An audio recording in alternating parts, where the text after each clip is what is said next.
Hello বন্ধুরা, welcome back to my mini series. তো আজকে হচ্ছে ঈদ, না সরি আই মিন যেদিনকে আমি ভিডিওটা শ্যুট করছি সেদিনকে ঈদ ছিল।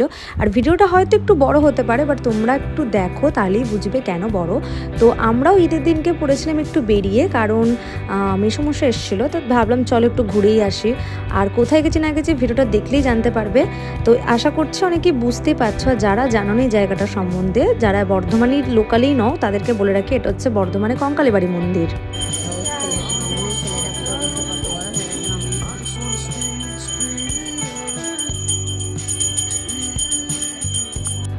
অনেক দিন আমার এখানে আসা হয়নি। আগে যখন স্কুল বা কলেজে পড়তাম তখন তো এখানে খুবই আড্ডা মারতে আসতাম, মানে কলেজে বলাটা ভুল হলো, স্কুলে যখন পড়তাম তখন এখানে আসতাম বান্ধবী বন্ধুদের সাথে। আর এখন আর তখন অনেক তফাৎ, মানে জায়গাটা পুরো পরিবর্তন হয়ে গেছে। আর আমি বোধহয় বিয়ের পর এটা আমার দ্বিতীয়বার যে আমি এখানে আসছি। মানে বিয়ের ওই 4-5 দিন পর এসেছিলাম, তখন কাঞ্চন উৎসব চলছিল, তখন এসেছিলাম। আর তারপর এখন এসছি।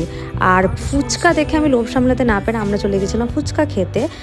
আর এই শ্যুটটা কিন্তু আমার শাশুড়ি মা করে দিচ্ছিল। আর এখানে এসে যারা যারা জানো না তাদেরকে বলে রাখি, ডালের বড়া যদি না খাও তাহলে আর কী খেলে, ধনেপাতার চাটনির সাথে তো ডালের বড়াটা দারুণ লাগে।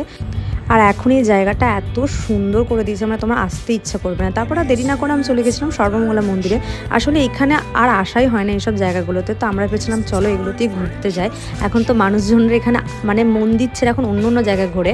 তো যাই হোক, এরপর আমরা দেরি না করে ঝটপট চলে গেছিলাম কেক কিনতে। এখন ঈদের দিন কি ছিল, আমার মায়ের বার্থডে। তো এই যে মাকে একটা ছোট্ট করে সারপ্রাইজ দিতে গেছিলাম, কারণ মা ভেবেছে হয়তো যে আমি মায়ের জন্মদিন ভুলে গেছি, তাই জন্যই মায়ের কাছে গেছিলাম। আর মা এখানে সবাইকে বলাবলি করছিল যে আমি মায়ের জন্মদিন ভুলে গেছি, মাকে উইশ করিনি। তো যাই হোক, এটুকুই ছিল আমার আজকের শর্টসটা। তোমাদের যদি ভালো লাগে do like, share and subscribe, and দেখা হবে অফকোর্স নেক্সট কোনো ভিডিওতে।